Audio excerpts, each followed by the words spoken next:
Vamos fazer contato com o professor de Relações Internacionais e Economia da Universidade Federal do ABC, integrante do Observatório de Política Externa e de Inserção Internacional do Brasil, Jorge Romano. Bom dia, Jorge.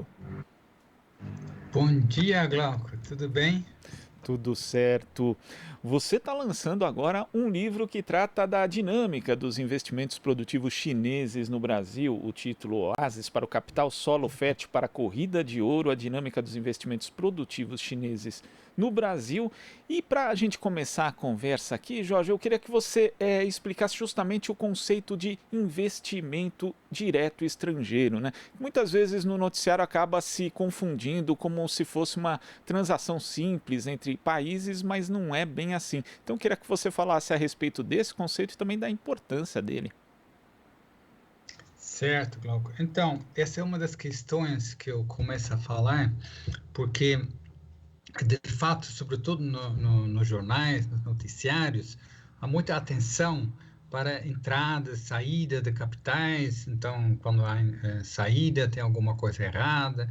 E isso tudo se refere a capital financeiro, que entra e sai com maior facilidade e vai atrás de uma valorização rápida.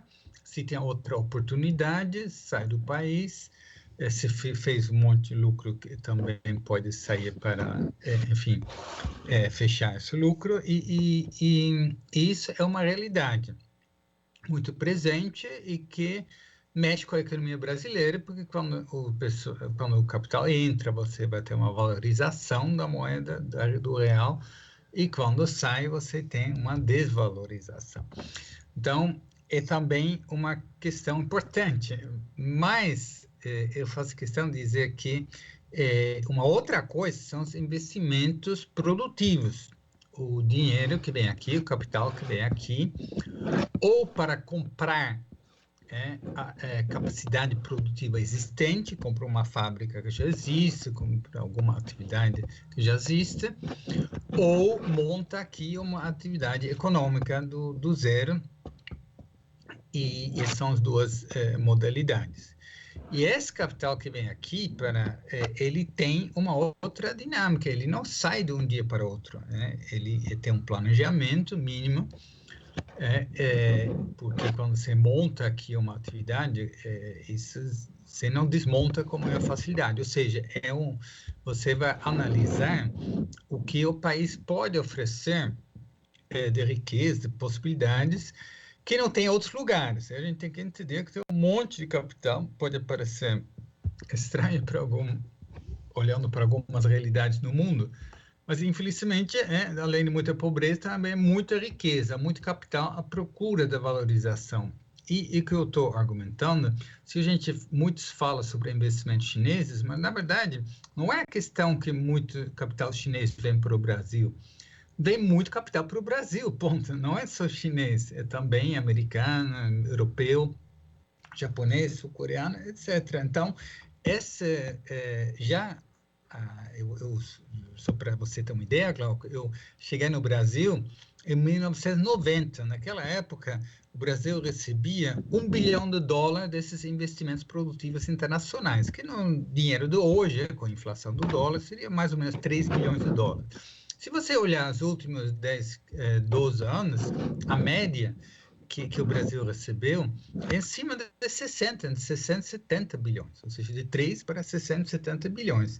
E isso, mais ou menos, há flutuações que respondem às questões políticas, mas há uma certa estabilidade, porque esses problemas econômicos conjunturais não tiram do país a sua atratividade na disponibilidade do mercado, de certa estabilidade regulatória, de recursos naturais, de petróleo, terra, água, e isso tudo faz com que está errado só focar no investimento das multinacionais, das empresas chinesas. A gente precisa refletir e se fazer a pergunta por que países como Brasil e México também receberam tantos investimentos multinacionais, mas esses não contribuíram com a formação de uma capacidade endógena, uma capacidade local, industrial, tecnológica, que pudesse aumentar a produtividade na economia como um todo, que pudesse aumentar o PIB, a famosa formação bruta do capital fixa, que está baixíssimo no Brasil, deve estar, não sei, em torno de 15%, e que se há alguma coisa que os economistas estão de acordo é que é no mínimo 25% no país em desenvolvimento para sair do lugar. Então, você vê que há um problema aqui. E, do outro lado, que esse enfim, um certo paradoxo, a gente pode dizer, mas que a China, que hoje é exportador de capital, ele exporta mais capital do que entra no país, mas isso é muito recente. A China, por muito tempo, ele recebia as multinacionais, com a abertura para as empresas multinacionais, e só que ao longo do tempo, a China começou a fazer exigências e montar uma estrutura, vamos dizer, paralela, para poder competir, forçar uma transferência tecnológica, forçar parcerias, e nisso foi muito bem sucedido. Então, às vezes, o pessoal fala, a gente pode aprender da China, que o país está aberto ao capital. E isso é uma loucura, porque o Brasil, na verdade, a participação das multinacionais na economia brasileira é até maior que na China. É só olhar os principais setores da economia, farmacêutica, automobilística, são todas empresas multinacionais, que não tem nenhum motivo para montar aqui sua pesquisa em desenvolvimento. O setor automobilístico está passando por enorme transformação com a digitalização do transporte individual coletivo, isso vai mudar completamente o carro, o motor, tudo. Isso precisa de investimentos, precisa de pesquisa, etc. Isso está sendo feito, mas com certeza, se você não tem uma política estatal que diz, espera aí, você está operando num dos maiores mercados do mundo, você tem acesso ao que por muito tempo era o quarto maior mercado do mundo, aqui no Brasil, só durante até 2014 se vendia só mais carros no Japão, Estados Unidos e China. Se vendia mais carros aqui que na Alemanha, imagina. Então você tem um poder de negociação. Como a China entende que ele é tão grande, tem um mercado tão grande, que ele tem um poder de negociação. Então não precisa ter medo de, não, a gente precisa se adaptar a tudo que o capital quer, senão eles vão embora, vão para outro país. Aqui tem riquezas e tem mercado que fazem com que há um interesse muito grande. Isso, então, não é uma especificidade das empresas chinesas. Na verdade, você pode dizer, tem uma festa, não é que é a festa chinesa, tem uma festa, os chineses entraram para participar. Isso incomoda. Enfim, os donos da festa antigas, que estão aqui há muitas décadas já operando, e então você tem, às vezes, essa imagem de uma coisa muito que pode, enfim, até ser uma ameaça à soberania, etc., mas, evidentemente, não tem nada disso. O problema é que lá atrás, década de 50, com plano de metas, com JK, pelo menos se tinha uma série de exigências para as multinacionais. Lembra, as montadoras podem vir, mas tem que comprar as autopeças de empresas nacionais. E você estimula a formação de uma burguesia nacional que investe e que desenvolve um parque de autopeças que foi muito bem sucedido, onde, inclusive, no auge, trabalhavam 3 vezes mais trabalhadores que nas próprias montadoras. Então, claro, o mundo mudou, são outras questões, mas temos a questão do 5G, se a Huawei tem que vir, a questão é que como vai ser a transferência tecnológica, que eles vão fazer de formação das pessoas aqui. O Brasil precisa disso, mas não pacote pronto, para de novo ser só consumidor dessas tecnologias. E a mesma coisa, enfim, tem vários exemplos, mas a questão é que esse é um problema que não é só com relação à China, é com relação a todas as empresas multinacionais. Agora, nesse aspecto, Jorge, eu queria justamente pegar, porque muita gente, principalmente os defensores do livre mercado, falam: oh, veja bem, mas a China, na verdade, as multinacionais chinesas servem ao governo chinês e tal.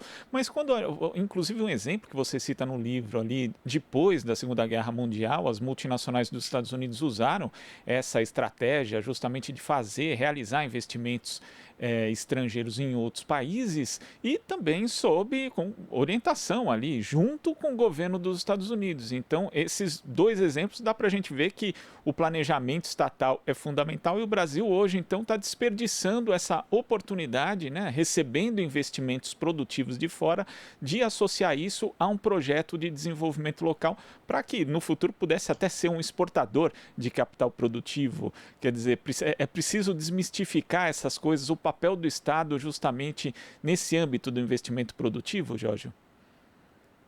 Sim, sim. Que claro que não é o Estado que vai resolver as coisas sozinho, é preciso ter uma articulação que envolve tanto o setor, por exemplo, ciência e tecnologia, os institutos de pesquisa, as universidades, envolve os próprios setores empresariais, envolve os trabalhadores, enfim, é todo um conjunto, envolve não só o governo federal, mas também estadual, municipal, é complexo. Claro que é complexo, mas há de primeiro entender que há essa margem de oportunidade, né? Inclusive, há no mundo uma revalorização do papel do Estado na economia por causa do Covid, né? Na Europa, nos Estados Unidos, fala-se de trilhões de programas de recuperação, mas são programas de investimento público na economia, na infraestrutura, e não é reconstruir o passado. Esse dinheiro vai para fazer o mundo atender às questões da digitalização, atender às questões das mudanças climáticas, que envolvem uma série de tecnologias. Então, a gente pode até aproveitar desse momento, né, para repensar também aqui no Sul, né, o papel do Estado e entender que só fazer abertura, só vender os ativos, pode, claro, o capital vem porque há muitas riquezas, mas não vai desenvolver o país, né, não vai ter capacidade tecnológica, não vai ter aumento de produtividade, como eu já falei. Então, essa é a questão. Quer dizer, quando a gente pensa também nessa questão do capital produtivo, o Brasil chegou a ter ali, em meio ao governo Lula, a política chamada de campeões nacionais, que justamente utilizava ali, era uma tentativa de desenvolvimento de determinados setores em que o Brasil já ia bem com algumas empresas de porte multinacional. Isso mostra uma tentativa do Brasil de ser também um exportador de capital produtivo e, na sua avaliação, por que aquilo não deu certo no fim das contas, Jorge?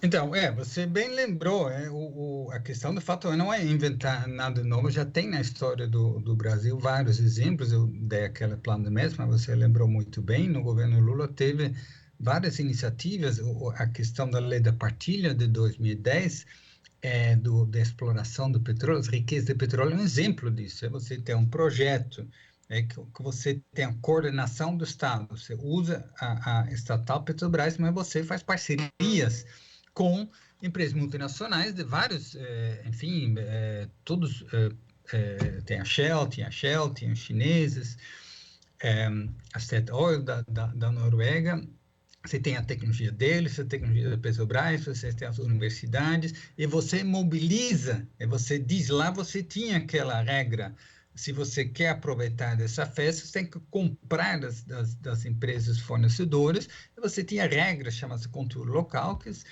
por cada $100 que você faz, compras, pelo menos, sei lá, 60 tem que ir para produtos e serviços produzidos no Brasil. Exatamente, muito bem lembrado, Glauco. E com isso, você vai poder... então, era muito bem desenhado, né? O problema é que não havia vamos dizer, um consenso político, uma base política, uma compreensão que você não pode, esse tipo de políticas são de longo prazo.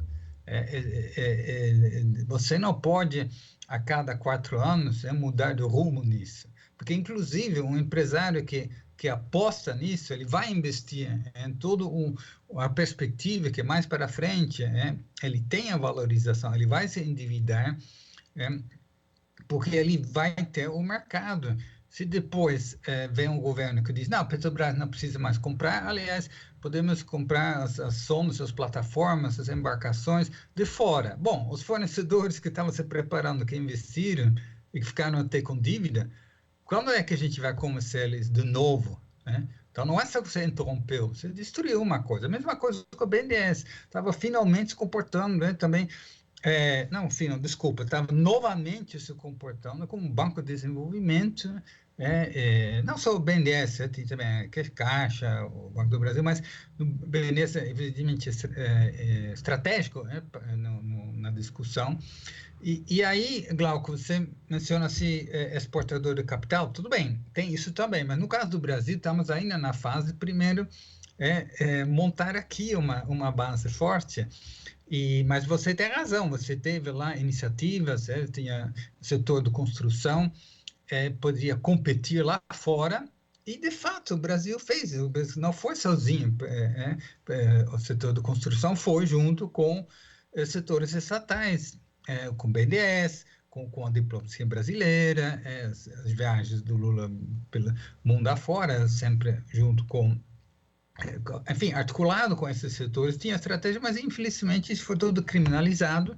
Uma parte da própria esquerda não entendeu a importância dessas políticas, achava que era, enfim, fazer compromisso com o capital, não sei, mas de qualquer forma não era nem esse o problema. O problema é que você tinha demais setores na sociedade brasileira que não compartilhavam com essa visão e começaram enfim, a boicotar, e aí os interesses de fora, que evidentemente de braços abertos pegaram esse mercado, e é só olhar o que aconteceu depois da derrubada da Dilma e com o término na presidência, imediatamente flexibilizaram a lei da partilha e os investimentos da Exxon e companhia entraram de peso no país. Então, para você ver como isso funciona, e de fato, sem mais nenhuma dessas, ou muito menos dessas restrições, desses condicionantes, vamos dizer, né? Porque eles são sempre muito bons para fazer condicionantes. Lembra dos condicionantes do Banco Mundial? Enfim, pois bem. Então, o Sul também deveria fazer esses condicionantes. Agora, veja, nós estamos numa situação muito difícil, Glauco, porque eu fiquei sabendo, eu estou aqui muito longe, estou 11 horas de diferença, estou aqui em Taipei fazendo estudo. Eu estava lendo aqui no jornal, aqui nunca se fala do Brasil no jornal, evidentemente, mas algumas semanas atrás teve uma proposta da Índia e África do Sul de poder utilizar os patentes, flexibilizar as patentes das farmacêuticas que estão com a tecnologia da vacina, para poder, para a empresa, vamos dizer assim, imediatamente poder produzir genéricos. E a Índia, a África do Sul, o Brasil tem capacidade de produzir genéricos, aí você vai aumentar rapidamente a produção, defesa da vida. E as próprias farmacêuticas sempre falaram que a questão não era lucro, etc. Então, mas aí, essa proposta, África do Sul, Brasil, ele é exatamente uma proposta que o Brasil, no passado, liderou.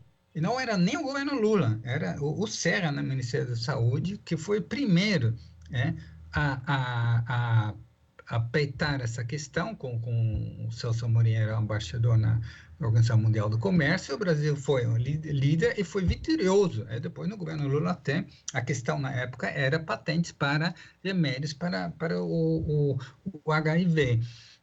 E teve até durante o governo Lula quebra de uma patente específica, mas o próprio fato que o Estado tem esse direito de usar essa arma já obriga as empresas a produzir aqui, etc. Então, o que estou dizendo isso? Porque nessa proposta África do Sul e Índia, os países do centro, os países ricos, fecharam, votaram contra. Os países do sul, tem aqueles que estão, enfim, por vários motivos, se abstiveram, e teve um país que votou com os países ricos, adivinha? O Brasil. Ou seja, completamente na contramão de tudo que estou falando, porque você fica na mão enfim, de uma lógica que não é a lógica avisando desse momento do Brasil, etc. Aí até, eu não tenho acesso aqui, não sei os detalhes, é interessante, a gente analisar depois como foi essa experiência com Sinovac, Instituto Butantan, se teve transferência de tecnologia, a produção é aqui, enfim, é por esse caminho que a gente tem que ir, internalizar parte da cadeia produtiva, no caso, nessa relação com a China, mas não é porque a China, é porque eles têm muito interesse, eles vêm aqui, né? Até me perguntaram, por que o Instituto Butantan foi com Sinovac? Pois bem, porque as outras têm outras prioridades, né? Uma vacina como do Pfizer é muito bom que tenha, é muito bom que já tem gente se vacinando, mas vamos combinar, você vacinar um país como o Brasil com uma vacina que precisa de 60%, 70% graus abaixo do zero, é uma operação meio complicada, né?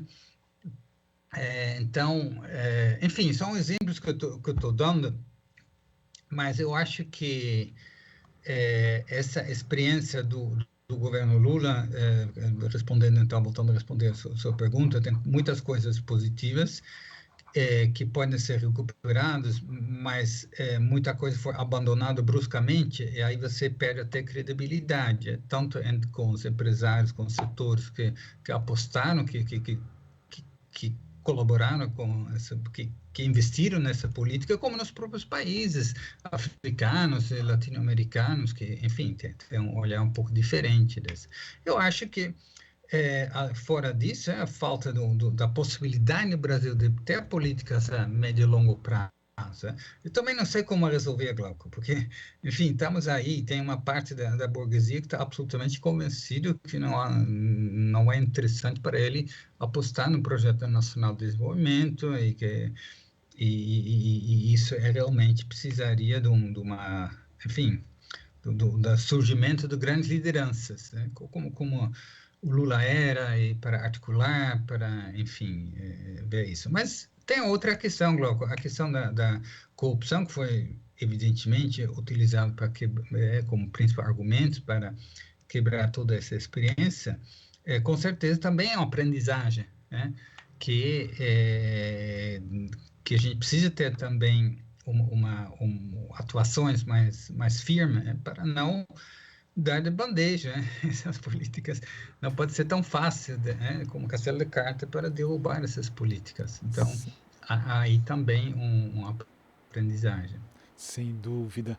Jorge, eu queria agradecer a sua participação aqui, te parabenizar pelo livro, que é muito bom, recomendo a todos a leitura, o livro Oásis para o Capital Solo Fértil para a Corrida de Ouro, a dinâmica dos investimentos produtivos chineses no Brasil. Muito obrigado, Jorge, até a próxima. Posso só falar uma coisinha rápida, Glauco? Por favor. É só explicar o título, porque o título eu peguei de duas falas, exatamente para mostrar que muitas vezes no Brasil essa questão, o investimento não está chegando, é tudo muito complicado, e na verdade o Brasil é um grande receptor desses investimentos, oásis, né, para o capital é uma expressão, foi até manchete de uma entrevista no jornal Valor com o presidente do banco americano, e que é no olhar dele, né? Ele fala lá como tem possibilidades de valorização do capital no Brasil, né? O oásis fértil para a corrida do ouro é uma fala, uma frase, inclusive, do artigo de um grande pesquisador chinês, né? Que também caracteriza, no caso, ele estava se referindo para a América Latina como um todo, as riquezas que tem aqui, e que é uma corrida, tem os chineses, mas também os europeus e americanos, só que alguém é dono dessa riqueza, então é chamado para pensar da melhor forma como utilizar isso. Obrigado. Conversamos aqui com o professor de Relações Internacionais e Economia da Universidade Federal do ABC, integrante do Observatório da Política Externa e da Inserção Internacional do Brasil, Jorge Romano. Você está ouvindo Jornal Brasil Atual. As notícias que os outros não dão.